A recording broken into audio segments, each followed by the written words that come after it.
Vamos conversar agora com o secretário de Logística e Transportes do Governo do Estado, João Otaviano Machado Neto.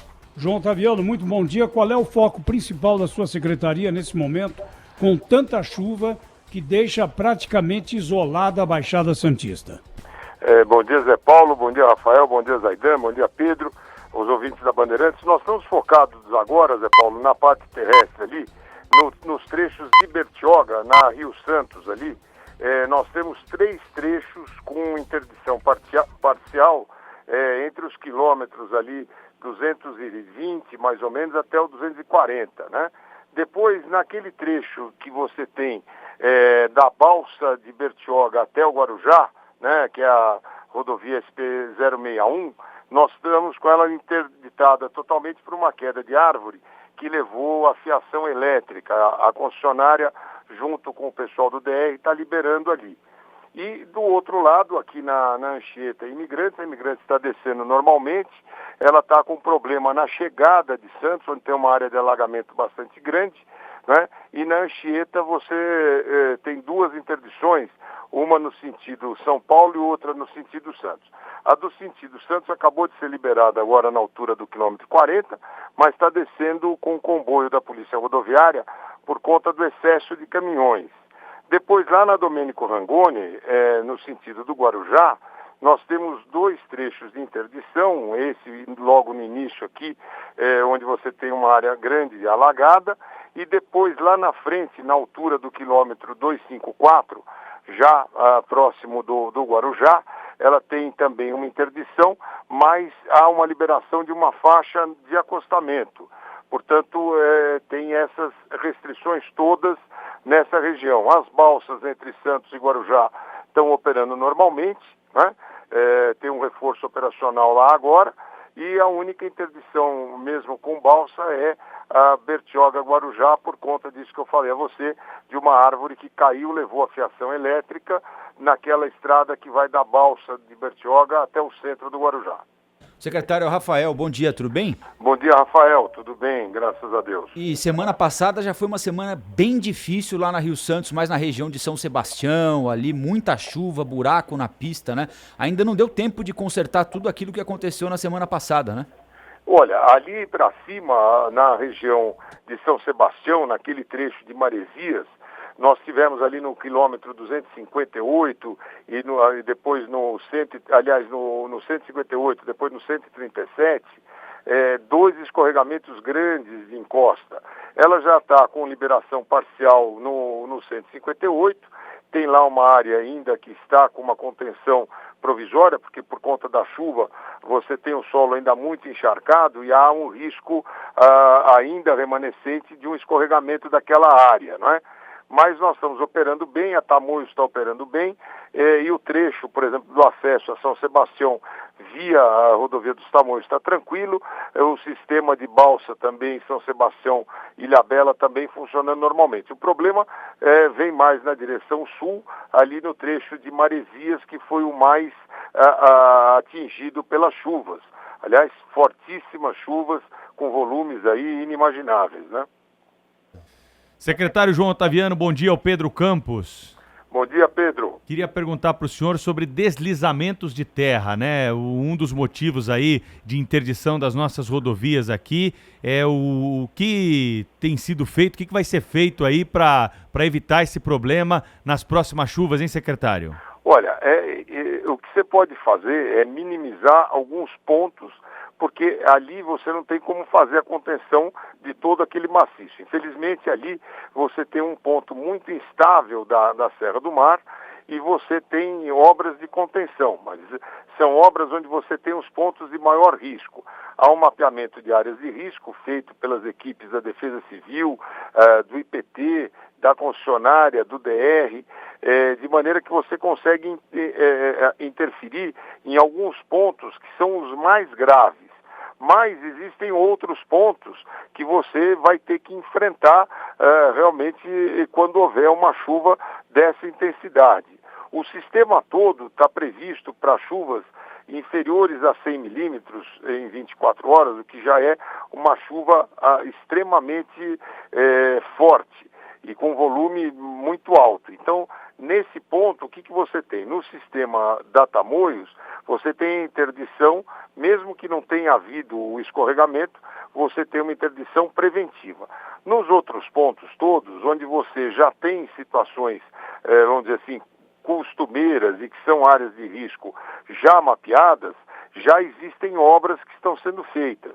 No trecho ali de São Sebastião, no quilômetro 116, 118, 120, você já tem uma contenção grande com muros de contenção, com bastante robustez na estrutura de contenção. Depois, mais para cima, na região de Caraguatatuba, no trecho entre Caraguá e Ubatuba, também foram feitas cortinas atirantadas, de maneira que você tem uma grande contenção nesses pontos mais críticos.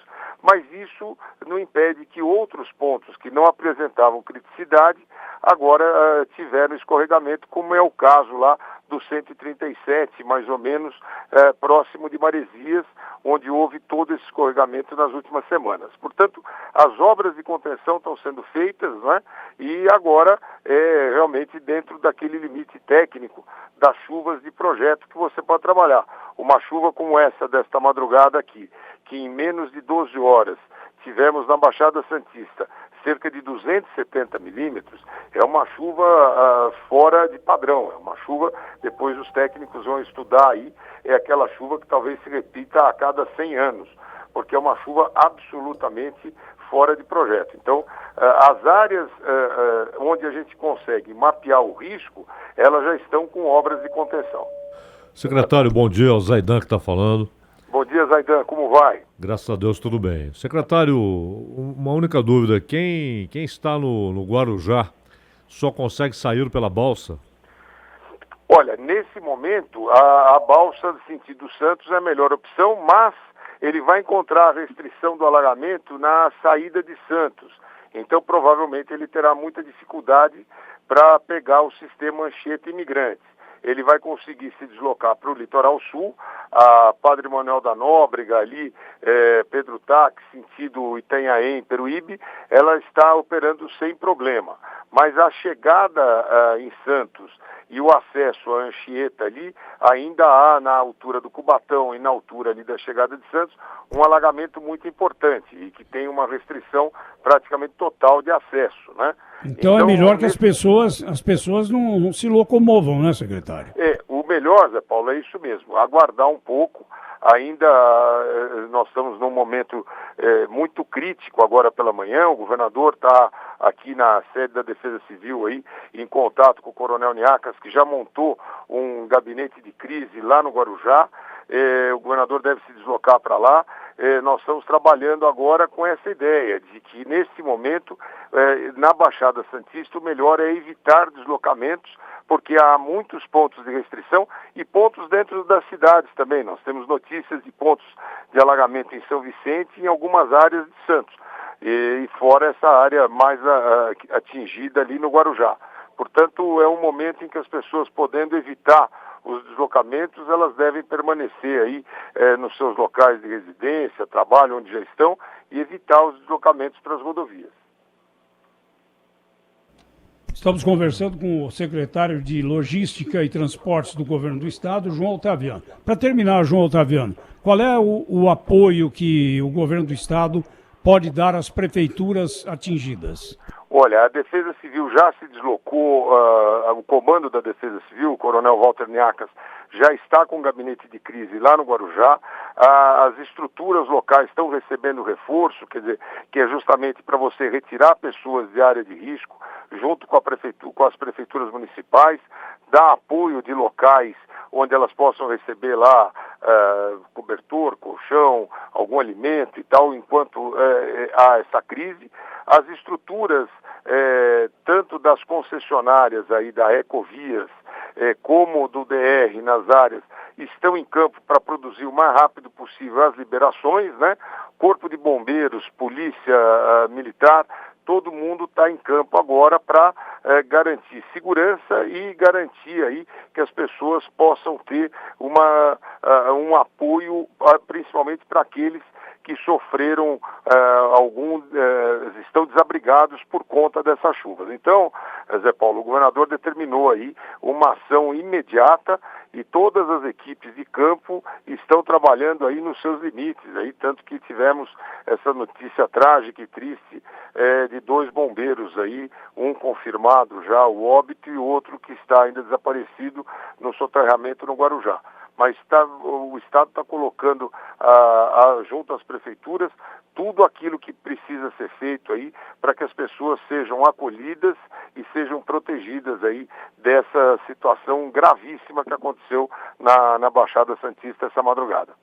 Secretário, continuaremos acompanhando o trabalho do governo do Estado, de apoio às prefeituras, e podemos voltar a qualquer momento com novas informações da sua secretaria. Eu estou às ordens aqui, muito obrigado aí por essa oportunidade e da gente informar as pessoas do que está acontecendo nesse momento grave e triste aí para a Baixada Santista.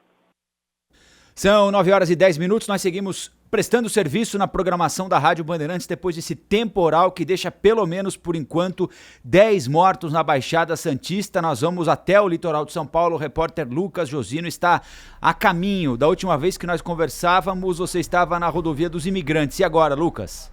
Já estamos na fila da balsa travessia Santos-Guarujá, Rafael, fila que é bem pequena, bem curta. Neste momento apenas alguns carros, algumas dezenas de carros na nossa frente, mas na próxima travessia com certeza já estaremos na balsa, falando da balsa entre a travessia Santos-Guarujá, como eu disse. Lembrando que nosso foco agora, nosso destino é o Morro do Macaco Molhado no Guarujá, o ponto mais crítico neste momento. A informação apurada pela Rádio Bandeirantes que nós temos agora, Rafael, governador João Dória virá para a Baixada Santista, ele virá para cá, governador João Dória. Neste momento, Palácio dos Bandeirantes está reunindo informações juntamente com a Defesa Civil, Corpo de Bombeiros, essas informações para saber como será o deslocamento do governador para cá, informações, condições de voo para saber se ele virá por helicóptero ou de trajeto terrestre pela Imigrantes e depois balsa Santos-Guarujá. Como eu disse, essa informação provavelmente ele venha para o Guarujá, porque é o ponto mais crítico neste momento. Como eu disse, chove muito forte aqui neste momento, Rafael, muita chuva, cada vez mais forte caindo na Baixada Santista. Neste momento, passando aqui pelo nosso lado esquerdo, uma viatura do Corpo de Bombeiros, também para atravessar a balsa, para pegar a balsa, travessia Santos-Guarujá, uma viatura do Canil, do Corpo de Bombeiros, certamente para ajudar na busca de desaparecidos nessa trágica madrugada que atingiu aqui, com muitas chuvas que atingiram a Baixada Santista. Claro, daqui a pouco nós falaremos de outro ponto para trazer essas informações atualizadas para o nosso ouvinte, Rafael. Valeu, Lucas, do litoral de São Paulo para o Rio de Janeiro. O assunto ainda é a chuva. Repórter Júlia Calembada, Band News FM. Bom dia, Júlia. Oi, Rafael, bom dia para você, bom dia a todos. Olha, 6 casas desabaram no Jardim América, na zona norte do Rio, no início da manhã de hoje. De acordo com o Corpo de Bombeiros, ninguém ficou ferido. Os moradores por aqui sentiram um forte tremor no momento que essas casas estavam desabando. Também ouviram estalos antes dessas casas desabarem. Eu conversei ainda há pouco com uma das moradoras, ela chegou a ficar presa dentro da garagem da casa dela quando a casa desabou. Ela e o marido dela, durante a madrugada toda, ficaram ouvindo alguns estalos, ficaram preocupados, porque essas casas, Rafael, só para os ouvintes entenderem, elas ficam muito próximas de um rio, elas ficam na beira de um rio. E aí esses moradores começaram a ficar preocupados, algumas casas já apresentavam algum tipo de rachadura, enfim. E aí eles resolveram sair da casa. No momento que eles foram sair da casa, o teto da garagem desabou na cabeça deles, eles ficaram tentando sair por conta própria, conseguiram com a ajuda de uma chave de fenda. Rafael, eles conseguiram sair da casa, conseguiram sair só com arranhões, mas a dona Rita, que estava dentro dessa casa, ela falou que ela ficou muito desesperada, que foi um milagre ela conseguir sair. Também alguns moradores agora das casas do lado, das casas próximas, estão retirando as coisas de dentro da casa, eletrodomésticos, móveis. Estão com medo, essas casas correm risco de desabar. Ainda há pouco, uma dessas casas não fica bem próxima, ela chegou a balançar, o Corpo de Bombeiros ficou atento, pediu para todo mundo sair de perto, isolou uma parte maior da área. A gente lembra que a chuva No Rio de Janeiro, em todo o estado do Rio de Janeiro, 4 pessoas mortas, 3 pessoas na capital, uma na Baixada Fluminense. Aqui a gente está acompanhando a situação na Zona Norte Carioca, dessas 6 casas que caíram, ainda aguardando a chegada da Defesa Civil, já com o Corpo de Bombeiros, a Light também presente por aqui, que é a companhia de energia aqui do Rio de Janeiro. Claro, a gente segue acompanhando, ninguém ficou ferido no desabamento dessas casas. Não sei se você consegue ouvir, mas tem muita gente por aqui, muitos curiosos aqui na Zona Norte do Rio. Faz um sol bem forte, então já melhores condições do tempo aqui na capital fluminense. A gente espera que não chova, mas a previsão de tempo do tempo é de tempo instável aqui na capital, Rafael. Obrigado, Júlia. Júlia Calembá falando ao vivo, direto do Rio de Janeiro, Zona Norte, desabamento desses imóveis, mais um reflexo da chuva que, como a Júlia lembrou, desde o final de semana deixou 4 mortos no Rio de Janeiro. E ontem o prefeito do Rio de Janeiro, Marcelo Crivella, como é hábito dele, né, uma falta de sensibilidade absoluta, para dizer o mínimo, foi alvo de protestos depois de responsabilizar grande parte da população pelos danos causados pelas fortes chuvas ou pelo impacto das chuvas que atingem o estado. O Crivella afirmou que as pessoas realizam o descarte de lixo de forma irregular. Se as pessoas não jogarem lixo nas encostas, na beira do rio e não jogarem lixo no bueiro, nós vamos ter muito menos problema nas chuvas. A culpa é de grande parte da população que joga lixo nos rios correntemente. E quando conversava com os repórteres em Realengo, zona oeste do Rio, bairro castigado pela chuva, Crivella foi atingido por uma bola de lama lançada por um morador. No domingo, ele já tinha dado uma outra declaração polêmica, eu diria sem sentido. Todas as encostas nossas são perigosas, mas aonde descem as águas predominantemente, chamado Talvex, e as pessoas gostam de morar ali perto porque gastam menos tubo para colocar cocô e xixi e ficar livre daquilo, essas áreas são muito perigosas. Olha, com todo respeito, é quase inacreditável que isso tenha saído da boca do prefeito do Rio de Janeiro. Num momento como esse, em que a cidade lamenta a morte de 4 pessoas, o prefeito diz que as pessoas moram em encostas porque querem economizar na obra com cano para jogar cocô e xixi em córrego, em rio, seja lá onde for.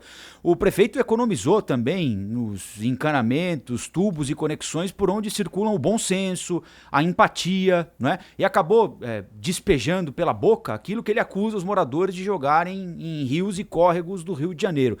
É triste ouvir uma figura pública da relevância do prefeito do Rio de Janeiro, seja lá quem for, no caso é o Marcelo Crivella, dar uma declaração dessas. É evidente que no caso do lixo jogado em qualquer lugar, qualquer prefeito de qualquer cidade importante tem as suas razões, as pessoas também têm de colaborar e muitas vezes não colaboram, mas especialmente nas áreas mais pobres das grandes cidades, os caminhões de lixo simplesmente não passam.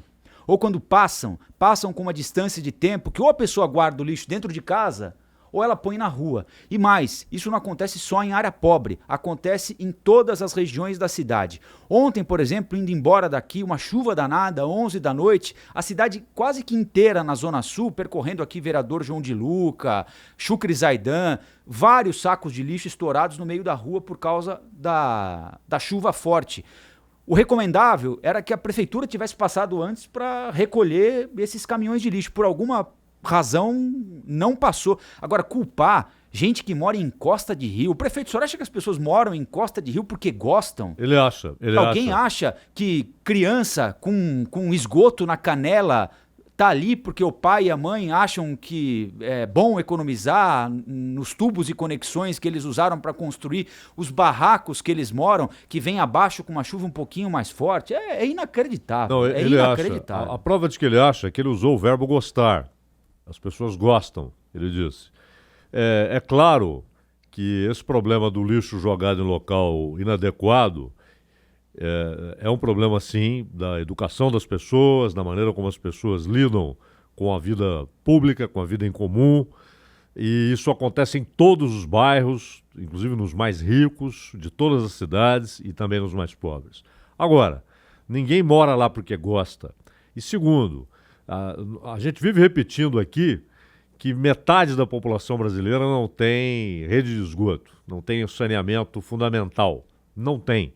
Inclusive há essa briguinha ridícula de governadores que não querem abrir mão do monopólio do direito de cuidar do saneamento, quando, na sua incapacidade, até por falta de dinheiro, deveriam aguardar ansiosamente a cooperação da iniciativa privada para tentar resolver esse problema, que inclusive atinge a saúde pública, não é? Agora, é muito comum, viu, Rafael, que isso ao longo da história, que digam, não, as pessoas moram ali porque querem, porque não sei o quê, que responsabilidade. É preguiçoso, né? Primeiro, o poder público é incompetente até nisso. Ele não consegue impedir, por exemplo, que um bairro surja onde não deveria surgir. Esse é o primeiro ponto. Então você tem, de fato, em todas as grandes cidades do Brasil, você tem ocupações que são em áreas de risco. E o poder público só reclama depois que o problema acontece. Ah, não deveriam estar ali. Acontece que as pessoas foram para lá, às vezes durante meses, anos construíram ali e a prefeitura nada fez. Faltou fiscalização, faltou atitude. Segundo, quem mora nos morros do Rio de Janeiro, na verdade, quando no fim da escravidão, os escravos libertos foram empurrados para aqueles morros. Eles não tinham outro lugar para ir, não é? Inclusive, favela é uma planta ali da região, né? Um arbusto ali da região. E eles foram empurrados para ali porque não tinham onde morar, não é? E durante mais de um século, o que nós temos, com exceção, o governo Carlos Lacerda tentou fazer um remanejamento e tal, mas a coisa foi parcial e inócua, né? Até porque foi durante pouco tempo. Mas o fato é que nunca houve os investimentos adequados e, repito, essas pessoas foram tiradas da tragédia, do drama, da vergonha do regime escravocrata e lançadas na marginalidade total. Não havia emprego, não havia escola, não havia nada. Então elas foram morar onde era possível, não é? E aí você vem, mais de um século depois, dizer que estão ali porque gostam. Segundo, há de fato muitas áreas ocupadas indevidamente e em áreas de risco. Porém, o poder público é incompetente até para isso. Não consegue mover uma palha para impedir essas ocupações. E as pessoas estão lá por falta de alternativa. Ninguém está lá porque gosta. E repito, o problema de saneamento é um problema nacional. Este é um país que tem 210, 215 milhões de habitantes. Estamos esperando o censo aí, e que talvez saia neste ano. E metade dessa população não tem saneamento básico. E isso é incompetência de quem? É responsabilidade de quem? Do poder público. Então essa frase, ela além de descabida, ela é estúpida e cruel.